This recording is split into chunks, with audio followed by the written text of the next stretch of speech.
Hawker উচ্ছেদ হবে না, আপাতত হকার উচ্ছেদের স্থগিতের কথা জানিয়েছেন মুখ্যমন্ত্রী শুভেন্দু অধিকারী। এবং আপনারা জানেন যে ইতিমধ্যেই কিন্তু জনতার দরবারে জানিয়েছেন মুখ্যমন্ত্রী পুজো পর্যন্ত হকার উচ্ছেদ স্থগিত, দাবি হকার্স জয়েন্ট অ্যাকশন কমিটির সভাপতির। মুখ্যমন্ত্রী জনতার দরবারে যান কমিটির সভাপতি, হকার্স কমিটির সভাপতি অসিত সাহা। আপাতত হকার উচ্ছেদ হবে না, পুজো পর্যন্ত হকার উচ্ছেদ স্থগিত, জনতার দরবারে জানিয়েছেন মুখ্যমন্ত্রী।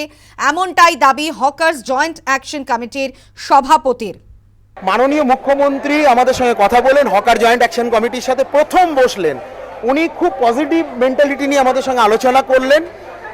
রেলটা যেহেতু আইনের মধ্যে পড়ে না, তবু আমরা বলেছি রেলের চারপাশে যে জমি রাজ্য সরকারের, সেক্ষেত্রে উনি বলেছেন এটা আমরা আপনাদের সঙ্গে পরবর্তী সময় আলোচনা করে দেখে নেব। হকার জয়েন্ট অ্যাকশন কমিটিকে উনি সম্পূর্ণ বিশ্বাস রেখে উনি বলেছেন সামনের সপ্তাহে প্রিন্সিপাল সেক্রেটারি এবং আরবান মিনিস্টার আমাদের সাথে, মিউনিসিপ্যাল অ্যাফেয়ার্স মিনিস্টার আমাদের সাথে অগ্নিমিত্রা পল বসবেন এবং পুজো পর্যন্ত কোনো রকম কোনো এভিকশন হবে না এবং এভিকশন নোটিশ দেওয়া হবে না।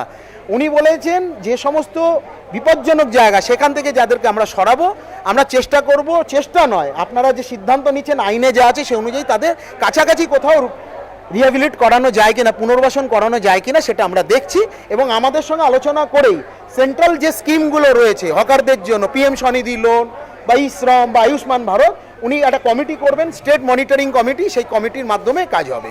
যে যে জায়গায় উচ্ছেদ হয়েছে সেই জায়গায় আমাদের বর্তমানে যেটা কাজ, যে যারা উচ্ছেদ হয়েছে তাদের লিস্ট তৈরি করা, একটা কাট অফ ডেট করা, 2015 রেকর্ড এবং 2024 যে সার্ভে তাতে কার কি আছে সেটা দেখে আমরা তার লিস্ট নিয়ে আমরা মিউনিসিপ্যাল অ্যাফেয়ার মিনিস্টারের সঙ্গে বসবো। যাদের অলরেডি উচ্ছেদ করা হয়ে গেছে সেটা আমরা দেখব, দেখে তাদের যদি জেনুইনিটি থাকে তাহলে তাদের পুনর্বাসন দেওয়া হবে।